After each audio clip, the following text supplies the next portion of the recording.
Samtang sa karon na ginapampatakod ang mga Christmas Parole of Hope sa pila ka mga lugar diri sa may Iloilo City.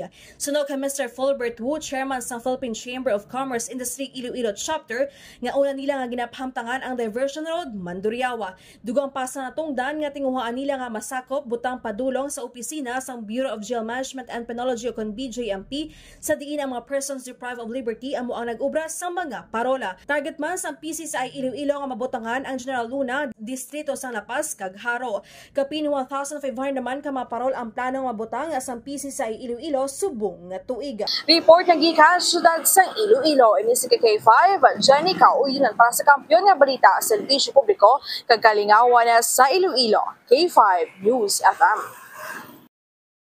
Ang ining balita ang ginadulong sa inyo sang DTX Coffee Mix. Himo sa natural nga sangkap pareho sang amarkuso, chia seeds, desugared sugared cane extract powder. DTX Coffee Mix. Nakakapi ka na, naka-detox ka pa. DTX Coffee Mix. Mabakal sa mga butika.